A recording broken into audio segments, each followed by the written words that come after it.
से संबंधित विभिन्न एग्जामों में क्वेश्चन पूछे जाते हैं। ऐसे एमसीक्यू की बात करते हैं। सहानुभूति तंत्र अर्थात सिंपैथेटिक नर्वस सिस्टम किस प्रतिक्रिया को नियंत्रित करता है? आराम और पाचन, लड़ो या भागो? इसमें सही आंसर होगा बी, लड़ो या भागो। फियर एंड फाइट जो होता है वो ट्रिपल एफ हार्मोन भी जिसको कहा जाता है, इसी का जो नाम है। प्लेटलेट्स का औसत जीवन काल लगभग कितने दिन का होता है? जो प्लेटलेट्स होती हैं ब्लड के अंदर, उनका औसत जीवन काल कितने समय का होता है, ये पूछा गया है। तो 8 से 12 दिन उनका औसत जीवन काल होता है। ये 120 दिन आरबीसी का होता है, आरबीसी का जीवन काल होता है, और प्लेटलेट्स का 10 से 12 दिन होता है। रक्त की प्रकृति होती है, रक्त की जो प्रकृति होती है वो कैसी होती है, ऐसा पूछा गया। एल्केलाइन, एसिडिक, नेचुरल कैसी होती है? तो इसमें एल्केलाइन प्रकृति होती है, वो ब्लड की होती है। नेक्स्ट क्वेश्चन, थकान, वजन बढ़ना, त्वचा की शुष्कता किसके लक्षण हो सकते हैं? किसके लक्षण अपन मान सकते हैं? तो हाइपरथायराइडिज्म, मधुमेह और हाइपोथायराइडिज्म में ऐसे सिम्टम्स पाए जा सकते हैं। तो इसका सही आंसर होगा सी, हाइपोथायराइडिज्म। हड्डियों को आपस में जोड़ने का कार्य कौन करता है? ये पूछा गया है कि हड्डियों को आपस में जोड़ने का कार्य कौन करता है? तो लिगामेंट है, वो हड्डियों को, एक हड्डी को दूसरी हड्डी से जोड़ने का काम करते हैं, जिनको लिगामेंट कहते हैं। तो ऑप्शन सही होगा ए। प्रोटीन की कमी से होने वाला कौन सा रोग है? बहुत ही सिंपल सा क्वेश्चन है, कोशिकारक रोग, लेकिन बहुत से एग्जामों में पूछा जाता है कोशिकारक रोग, जो प्रोटीन की कमी से होने वाला एक रोग है। क्रिसमस फैक्टर किस हीमोफीलिया से जुड़ा होता है? तो हीमोफीलिया बी से यह जुड़ा होता है, तो बी आंसर इसमें सही होगा, हीमोफीलिया बी सही होगा इसमें। नेक्स्ट क्वेश्चन, थायराइड ग्रंथि से कौन सा हार्मोन स्रावित होता है? थायराइड ग्रंथि से न्यूक्लियोटाइलिन, T3 और T4 जो हार्मोन है वो थायराइड ग्लैंड से स्रावित होने वाले हार्मोन है। टाइलिन एंजाइम कहाँ पाया जाता है? टाइलिन एंजाइम लार के अंदर पाया जाता है, इसका सही आंसर होगा लार के अंदर यह एंजाइम पाया जाता है। ब्लड का कितना प्रतिशत भाग प्लाज्मा होता है? 55% भाग प्लाज्मा होता है और 45% भाग अदर पार्ट होता है, जो ब्लड सेल्स होती है वो होता है। जीभ की मांसपेशियों का नियंत्रण कौन सी नर्व करती है? हाइपोग्लोसल्स जो नर्व होती है वो जीभ की मांसपेशियों को, जीभ को अपनी कंट्रोल करने का काम करती है, हाइपोग्लोसल्स नर्व। तो ये इसका सही आंसर होगा डी। तो डी आंसर इसका करेक्ट आंसर होगा। नेक्स्ट क्वेश्चन की हम बात करते हैं। फाइब्रिनोजन को फाइब्रिन में बदलने में कौन सा एंजाइम महत्वपूर्ण भूमिका निभाता है? फाइब्रिनोजन को फाइब्रिन में बदलने में कौन सा? तो थ्रोम्बिन जो एंजाइम होता है वो ये कार्य करता है, इसका सही आंसर होगा बी। मांसपेशियों को हड्डियों से जोड़ने के ऊपर अपन ने पूछा था कि हड्डियों को हड्डियों से जोड़ने वाला संरचना कहलाती है, तो वो लिगामेंट थी। अब अपन ने पूछा है, यहाँ पूछा गया है कि मांसपेशियों को हड्डियों से जोड़ने वाली संरचना टेंडन कहलाती है, तो इसका सही आंसर होगा बी, टेंडन। डीएनए पे कौन सा चार्ज होता है? डीएनए के अंदर नेगेटिव चार्ज होता है, इसका सही आंसर होगा बी। गोल्जी एपरेटस का प्रमुख कार्य क्या है? प्रोटीन का संश्लेषण और उसको पैक करना। मुख्य प्रोटीन का संश्लेषण गोल्जी एपरेटस के द्वारा किया जाता है। और प्लाज्मा और सीरम में मुख्य अंतर क्या है? प्लाज्मा और सीरम में मुख्य अंतर क्या है? प्लाज्मा में क्लोटिंग फैक्टर होते हैं, जबकि सीरम के अंदर क्लोटिंग फैक्टर नहीं होते, तो इसका सही आंसर होगा सी। प्लाज्मा के अंदर क्लोटिंग फैक्टर पाए जाते हैं, बल्कि सीरम के अंदर वह नहीं उपस्थित होते हैं, तो ये मुख्य अंतर इनमें होता है। पुरुषों में रक्त में हीमोग्लोबिन की मात्रा कितनी होती है? HB की मात्रा पूछी गई है मेल के लिए। तो सामान्यतः मेल में 13 से 17 और 18 तक ये पाई जाती है, तो ये फीमेल में सामान्यतः कुछ मात्रा में कम पाया जाता है, तो उनमें कम मात्रा होती है, ये फीमेल में होती है, तो इसका सही आंसर होगा डी। सहेली हीमोग्लोबिनोमीटर का उपयोग किसके लिए होता है? तो हीमोग्लोबिन को नापने के लिए सहेली हीमोग्लोबिनोमीटर का उपयोग किया जाता है, तो इसका सही आंसर होगा बी, रक्त का पीएच का मान क्या होता है, रक्त की पीएच का मान पूछा गया है। तो रक्त क्षारीय होता है, तो उसकी पीएच 7.35 से 7.45 तक इसकी पीएच सामान्यतः होती है। प्रोटीन और लिपिड सिंथेसिस में कौन सी संरचना शामिल है, तो एंडोप्लाज्मिक रेटिकुलम ER जो होती है, जो कोशिका के अंदर पाई जाती है, सेल्स के अंदर पाई जाती है, वो प्रोटीन संश्लेषण और लिपिड संश्लेषण में ये काम करती है। दो प्रकार की होती है, खुरदरी और चिकनी, दो प्रकार की होती है जो प्रोटीन संश्लेषण और लिपिड संश्लेषण का काम करती है। कौन सा ब्रोंकस और अधिक वर्टिकल की ओर चौड़ा होता है, कौन सा ब्रोंकस अधिक और वर्टिकल की ओर चौड़ा होता है, तो राइट ब्रोंकस होता है, वो वर्टिकल की ओर चौड़ा भी होता है। राइट ब्रोंकस अधिक वर्टिकल में भी चौड़ा होता है, तो इसका सही आंसर होगा ए। फेशियल मसल्स और टेस्ट किस नर्व का काम होता है, फेशियल मसल्स को कंट्रोल करना और टेस्ट किस नर्व का काम होता है, जो फेशियल मसल्स होती है उसी का ये काम होता है। लाइसोजाइम का मुख्य कार्य क्या है, डाइजेस्टिव एंजाइम से पदार्थों को तोड़ना, ये लाइसोजाइम का मुख्य काम है। आप सबको पता है, बहुत इजी क्वेश्चन है सब, लेकिन विभिन्न एग्जामों में पूछे जाते हैं और बहुत ही महत्वपूर्ण है। शरीर की सबसे लंबी मसल्स कौन सी होती है, सार्टोरियस मसल्स होती है। वो इन मसल्स के अकॉर्डिंग अपन इसी में देखें, इस ऑप्शन के अकॉर्डिंग देखें, तो इसमें सार्टोरियस मसल्स जो है सबसे लंबी मसल्स होती है।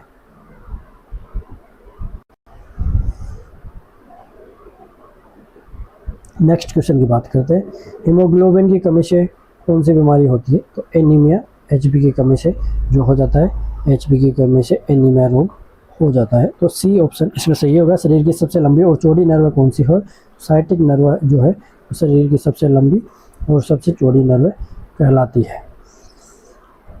बैलेंस और हेयरिंग के लिए कौन सी क्रेनियल नर्व जिम्मेदार है, वेस्टिबुलर जो नर्व है, वेस्टिबुलर कोक्लियर जो नर्व है वो इसके लिए जिम्मेदार है। बैलेंस और जो कान से रिलेटेड होती है, वेस्टिबुलर और अपरेटस जो अंदर होता है उसके वेस्टिबुलर और हेयरिंग सुनने के लिए जो जिम्मेदार होती है वो है vestibular cochlear nerve. Next question की अपन बात करते हैं, एक्सिलरी नर्व की रूट वैल्यू क्या है, कहाँ से यह निकलती है, इसकी रूट कौन सी है वो पूछा गया है एक्सिलरी नर्व के लिए। तो C5 और C6 इसकी रूट वैल्यू है, तो इसमें बी जो ऑप्शन है वो सही होगा, C5 और C6 इसका ऑप्शन सही होगा। सेल के अंदर बाहर पदार्थों का आवागमन कौन नियंत्रित करता है, तो प्लाज्मा मेम्ब्रेन जो होती है वो सेल के अंदर ये कंट्रोल करती है। इंसुलिन का मुख्य कार्य क्या है, ब्लड ग्लूकोज लेवल को कंट्रोल करना इंसुलिन का मुख्य काम है, या जो सेल्स होती हैं उन तक ग्लूकोज को पहुंचाना, ब्लड से ग्लूकोज को पहुंचाना, ये मुख्य काम है। नेक्स्ट क्वेश्चन की हम बात करते हैं, सामान्य वयस्क महिला में रक्त में RBC की सामान्य मान सीमा क्या है, RBC का सामान्य मान महिलाओं में पूछा गया। तो नेक्स्ट क्वेश्चन है, सामान्य क्लोटिंग टाइम कितना होता है, तो 4 से 8 मिनट का टाइम जो होता है क्लोटिंग टाइम होता है। BTCT जिसको बोलते हैं क्लोटिंग टाइम और ब्लडिंग टाइम, तो BT 4 से 8 मिनट का ये समय होता है। मूत्र का विशिष्ट गुरुत्व आमतौर पर कितनी होता है, तो 1.005 से 1.03 इसका विशिष्ट गुरुत्व होता है। बी इसका सही आंसर होगा। सामान्य वयस्क रक्त में WBC की सामान्य मान सीमा क्या होती है, तो WBC की 4 से 11,000 ये सामान्य वयस्क व्यक्ति में मात्रा होती है, तो इसका सही आंसर होगा सी। एक्सेसरी नर्व की स्पाइनल रूट क्या है, एक्सेसरी नर्व की स्पाइनल रूट C1 से C5 और C6 इसकी स्पाइनल रूट है, तो इसका आंसर होगा सी। रक्त में ऑक्सीजन को शरीर के विभिन्न भागों तक कौन पहुंचाता है, बहुत सिंपल सा क्वेश्चन है, RBC के द्वारा पहुंचाया जाता है। हिम जो पार्ट होता है, हिम और ग्लोबिन जो पार्ट होता है हीमोग्लोबिन इसी के अंदर। रक्त एक किस प्रकार का उत्तक है, तरल संयोजी उत्तक है, बहुत ही सिंपल क्वेश्चन है। रक्त एक तरल संयोजी उत्तक है, तो सी इसका ऑप्शन सही होगा। जीवन की मूलभूत इकाई क्या है, सेल। जो जीवन की मूलभूत इकाई है वो क्या है, सेल। तो बहुत सिंपल क्वेश्चन है, लेकिन विभिन्न एग्जामों में घुमा फिरा के इनको पूछा जाता है। चोट लगने पर रक्तस्राव रोकने के लिए प्लग बनाने में कौन मदद करता है? जो प्लेटलेट्स हैं वो इसमें मदद करती है, तो सी ऑप्शन इसका सही आंसर होगा। रक्त की स्पेसिफिक ग्रेविटी आमतौर पर कितनी होती है? तो 1 रक्त की ब्लड की स्पेसिफिक ग्रेविटी पूछिए तो 1.060 से लेकर 1.065 तक इसकी स्पेसिफिक ग्रेविटी होती है। रक्त का थक्का जमने में आवश्यक घुलनशील प्रोटीन कौन सा होता है? फाइब्रिनोजन। ये रक्त का घुलनशील जो क्लॉट बनाने में काम में आता है। नेक्स्ट क्वेश्चन की बात करते हैं। ट्रेकिया का द्विविभाजन किस थोरेसिक वर्टिब्रा पे होता है? T5 और T4 पे, दोनों के मिड में ये होता है। T5 और T4 के अंदर ये होता है। प्रोटीन सिंथेसिस किसके लिए कौन जिम्मेदार है? राइबोसोम इसके लिए जिम्मेदार है। ये इसका सही आंसर है, सी ऑप्शन इसका सही ऑप्शन है। विजन से संबंधित क्रेनियल नर्व कौन सी है? ऑप्टिक नर्व जो है वो विजन से संबंधित काम करती है, तो सी ऑप्शन इसका सही आंसर होगा। ब्लड कोगुलेशन फैक्टर 13 का कार्य क्या है? Fibrin stabilising factor. Fibrin stabilising factor ये इसका मुख्य काम है, ये इसका कार्य है, तो सी ऑप्शन इसका सही होगा। सेल का पावर हाउस किसको कहते हैं? माइटोकॉन्ड्रिया, जिसके अंदर एटीपी बनाने का काम होता है, सेल का पावर हाउस जिसको कहा जाता है। नॉर्मल ब्लडिंग टाइम कितना होता है? 2 से 7 मिनट का टाइम ब्लडिंग टाइम होता है, और BTCT जो BT टाइम होता है वो ये ब्लडिंग टाइम होता है, 2 से 7 मिनट का ये समय होता है, तो सही आंसर होगा सी। नॉर्मल एडल्ट मेल के अंदर RBC की रेंज के क्या पाई जाती है? 4.5 से 5.5 मिलियन पाई जाती है ब्लड के अंदर। 4.5 से 5.5 मिलियन ये RBC की रेंज होती है एक सामान्य वयस्क के अंदर, तो इसका सही आंसर होगा बी। शरीर की इम्यूनिटी में कौन सी ब्लड सेल होती है? मतलब जो ब्लड के अंदर सेल्स पाई जाती है उनमें कौन सी सेल होती है जो इम्यून सिस्टम को डेवलप करने का काम करती है? तो WBC सबको पता है, WBC के द्वारा ये काम किया जाता है। ब्लड कोगुलेशन फैक्टर 4 का नाम क्या है? कैल्शियम आयन, ये इसका नाम है कैल्शियम आयन। धन्यवाद। नेक्स्ट क्वेश्चन नंबर पर बात करेंगे। Next question number next question है मस किस की कमी से होता है? प्रोटीन और कैलोरी की कमी से होने वाली समस्या है ये मर्मस। एक वयस्क व्यक्ति के नेक्स्ट क्वेश्चन है, एक वयस्क व्यक्ति के दंत सूत्र में एक तरफ कितने प्रीमोलर्स होते हैं? तो 2 प्रीमोलर्स होते हैं। 21-23 सूत्र होता है, 21-23 दंत सूत्र होता है, इसके अंदर 2 प्रीमोलर दांत पाए जाते हैं वयस्क व्यक्ति में। सेल का वह हिस्सा जिसमें DNA होता है, तो सबको पता है न्यूक्लियस सेल का वह हिस्सा होता है जिसमें DNA स्थित होता है, सेंटर के अंदर पाया जाता है न्यूक्लियस जिसको कहते हैं। लेटिसमस डोर्सी कैसी मसल्स है? सब लेटिसमस डोर्सी कैसी मसल्स है? तो अपने बॉडी की सबसे छोटी जो मसल्स है वो लेटिसमस डोर्सी मसल्स है, वो सबसे छोटी है। बहुत सिंपल सा क्वेश्चन है। नवजात शिशु के दंत सूत्र में कुल कितने दांत होते हैं? तो 20 दांत नवजात शिशु के दंत सूत्र में होते हैं। ये बहुत सिंपल क्वेश्चन है। RBC का औसत जीवन काल कितना होता है? सबको पता है 120 दिन जीवन काल होता है। बहुत सिंपल क्वेश्चन है, लेकिन बहुत महत्वपूर्ण क्वेश्चन है। अलग अलग एग्जामों में घुमा फिरा के इनको पूछा जाता है, तो ध्यान में रखें सभी। 120 दिन RBC का जीवन काल होता है, तो इसका सही आंसर होगा बी। स्मेल के लिए कौन सी क्रेनियल नर्व जिम्मेदार होती है? तो ऑल्फैक्टरी नर्व जो होती है वो स्मेल के लिए भी जिम्मेदार होती है, तो सही आंसर होगा बी। सिंपैथेटिक सिस्टम की उत्पत्ति कहाँ से होती है? तो थोरेसिक और लंबर से इसकी उत्पत्ति होती है, सी ऑप्शन इसका सही है। महिलाओं में हीमोग्लोबिन की मात्रा कितनी होती है? तो पुरुषों के बजाय कुछ कम होती है।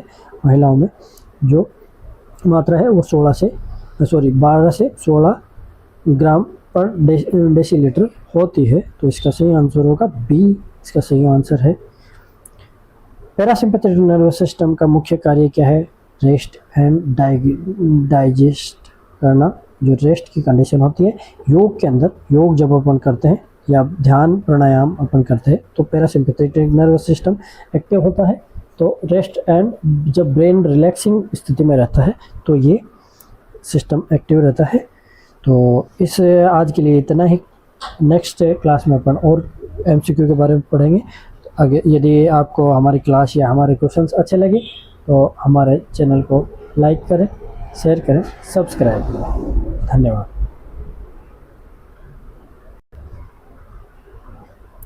नमस्कार, आज हम कुछ और क्वेश्चनों को लेके आए हैं। तो हम पढ़ते हैं कुछ एमसीक्यू के बारे में जो विभिन्न एग्जामों में पूछे गए हैं, महत्वपूर्ण क्वेश्चन है। फास्फोरस का एक प्रमुख कार्य क्या है?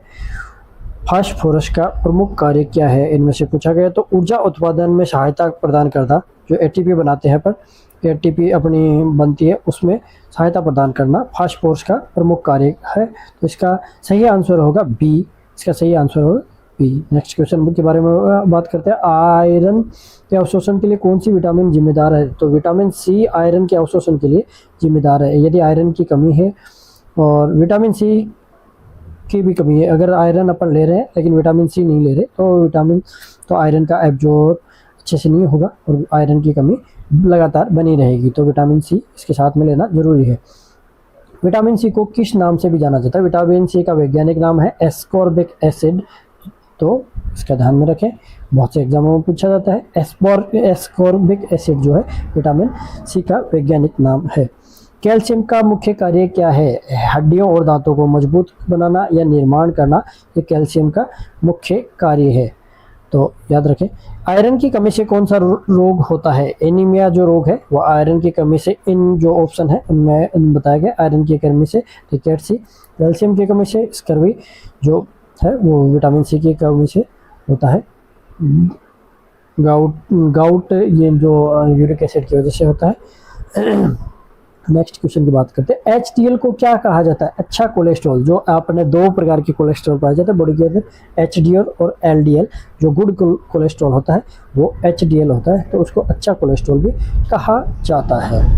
तो नेक्स्ट क्वेश्चन की बात करते हैं। विटामिन ई किसके स्वास्थ्य के लिए महत्वपूर्ण जिम्मेदार है? तो बालों और त्वचा के लिए ये बहुत ही ज़्यादा जरूरी विटामिन है। विटामिन ई जो बाल और त्वचा के लिए जरूरी विटामिन है। LDL को क्या कहा जाता है? बुरा कोलेस्ट्रॉल। जो अभी अपने बात हुई थी HDL और HDL होता है, उसमें LDL अच्छा नहीं होता और जो HDL होता है वो अपनी बॉडी के लिए अच्छा होता है, अपनी हेल्थ के लिए अच्छा होता है। तो इसका सही आंसर होगा बी। रक्त के थक्के बनने के लिए कौन सा विटामिन आवश्यक होता है? तो विटामिन के रक्त के क्लोटिंग के लिए आवश्यक होता है। तो इसमें सही आंसर होगा सी।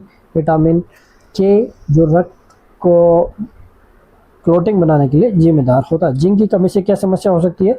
घाव भरने में देरी हो सकती है और भी बहुत सारी समस्या हो सकती है। इनमें जो ऑप्शन दिया गया है उसमें बताया गया घाव भरने में देरी हो सकती है, ये विटामिन सी की वजह से भी हो सकती है। तो इसका सही आंसर होगा बी। नेक्स्ट क्वेश्चन की अपन बात करते हैं। फास्टिंग ब्लड शुगर का सामान्य स्तर क्या होता है? फास्टिंग के समय जो ब्लड शुगर है उसका सामान्य स्तर क्या होता है? तो 70 से 100 मिलीग्राम प्रति डेसीलीटर। ये इसका सही आंसर होगा 70 से 100 मिलीग्राम प्रति डेसीलीटर। इसका सही आंसर होगा ये सामान्य मात्रा। फास्टिंग जब उपवास के समय होता है उस समय ब्लड शुगर का लेवल होना चाहिए। आयरन का मुख्य कार्य क्या है? हीमोग्लोबिन का निर्माण। जो हीमोग्लोबिन होता है इसके अंदर H भी होता है, इसके अंदर आयरन फेरस पाया जाता है। ये 3-4 इसके अंदर आयरन पाए जाते हैं। तो इसके लिए ये बहुत ही आवश्यक है। अगर ये नहीं होगा तो आयरन की कमी हो जाएगी, हीमोग्लोबिन की कमी हो जाएगी। बच्चों में कैल्शियम की कमी से कौन सा रोग होता है? अभी अपनी बात हुई थी रिकेट्सी जो है वो कैल्शियम की कमी की वजह से होने वाला एक रोग है जो बच्चों में होता है। कुल सीरम कोलेस्ट्रॉल का वांछनीय स्तर क्या है? इसका लेवल सीरम कोलेस्ट्रॉल के अंदर क्या होता है? 200 मिलीग्राम प्रति डेसीलीटर इसका जो लेवल है वो होना सामान्यतः माना जाता है। बिटोट बिटोट स्पॉट किस विटामिन की कमी से पाया जाता है? तो विटामिन ए की कमी से, जो अपनी आँखों के लिए बहुत अच्छा होता है। बिटोट स्पॉट जो हो जाते हैं वो विटामिन ए की कमी को इंडिकेट करते हैं, ऐसा माना जाता है। ये आयोडीन की कमी से होने वाला गाइटर रोग होता है। अच्छा, ये गाइटर जो है, गाइटर ये घेंगा जिसको कहते हैं, घेंगा रोग है जो विटामिन आयोडीन की कमी से होता है। और गाउट जिसको गाउट जो यूरिक एसिड की वजह से होता है, घुटनों की समस्या का, वो गाउट होता है।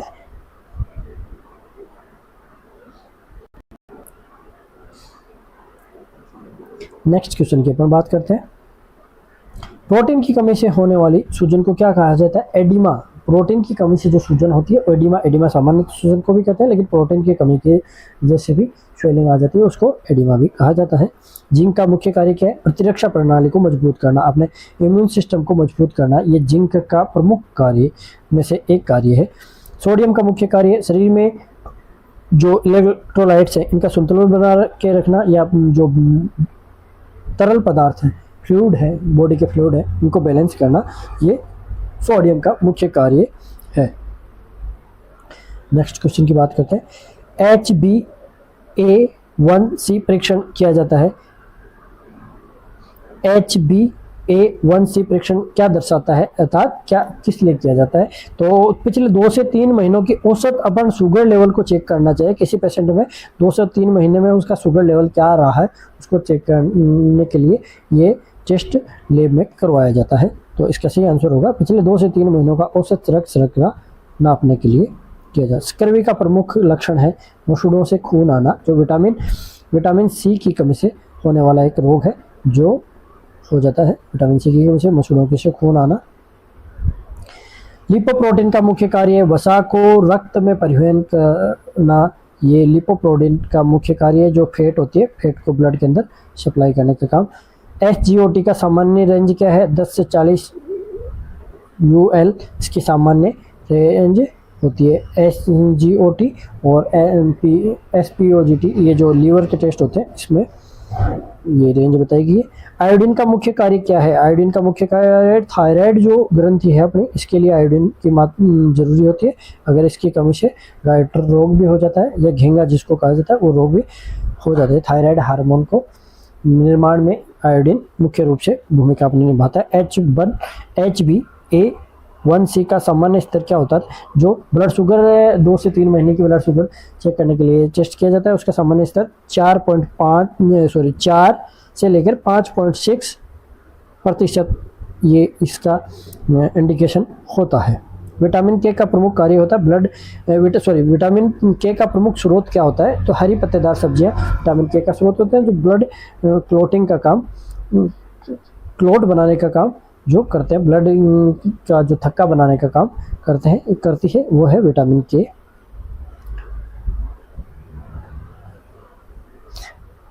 Post parental blood sugar PPPS सामान्य स्तर क्या होता है? PPPS का सामान्य स्तर क्या होता है, ये पूछा गया है। तो 140 मिलीग्राम प्रति डेसीलीटर से कम होना चाहिए।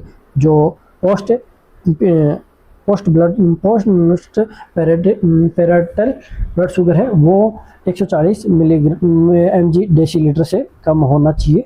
मैग्नीशियम की कमी से कौन सी समस्या हो सकती है? मांसपेशियों में ऐंठन जिसको क्रैम्प कहते हैं, वो समस्या उत्पन्न हो सकती है मैग्नीशियम की आयरन की कमी की वजह से। विटामिन ई का मुख्य कार्य होता है, विटामिन एक एंटीऑक्सीडेंट है जो इसका मुख्य काम है। SPGOT का सामान्य रेंज 10 से 40, अभी अपन SPOT की बात की थी, तो इसकी 10 से 40 इसकी सामान्य रेंज होती है। पोटेशियम किससे संबंधित है? मांसपेशियों और तंत्रिका तंत्र की क्रिया से पोटेशियम संबंधित है। इनकी जो रेगुलेशन है या इनकी जो सिग्नल प्रोसेस में ये काम में आता है। मैग्नीशियम का संबंध मुख्य रूप से किससे है? मांसपेशियों और तंत्रिका तंत्र। पोटेशियम और मैग्नीशियम दोनों यह कार्य करते हैं। विटामिन सी की कमी से कौन सा रोग होता है? बहुत बार ये क्वेश्चन आया हुआ है, बहुत सी एग्जामों में आया हुआ है स्कर्वी रोग, जिसमें स्टूडेंट में खून आने लगता है। अंकुरित विटामिन का अच्छा स्रोत है विटामिन ई का अच्छा स्रोत है, जो इनफर्टिलिटी के अंदर भी बहुत महत्वपूर्ण विटामिन है। जो अंकुरित भोजन या जो जवारे पाए जाते हैं, जिनको जवारे जौ के, गेहूं के आदि जवारे जिनका जूस होता है, उसके अंदर मुख्य रूप से ये पाया जाता है। नेक्स्ट क्वेश्चन है, ट्राइग्लिसरेहाइड का सामान्य स्तर क्या होता है? 150 मिलीग्राम प्रति डेसीलीटर से कम इसका सामान्य स्तर होना चाहिए अपने ब्लड बॉडी के अंदर। तो आज के लिए इतना ही काफ़ी। नेक्स्ट वीडियो के अंदर अपन और भी बहुत क्वेश्चनों की बात करेंगे, एमसीक्यू पर। यदि आपको हमारे क्वेश्चन अच्छे लगे तो आप हमारे चैनल को लाइक करें, शेयर करें, सब्सक्राइब करें। धन्यवाद।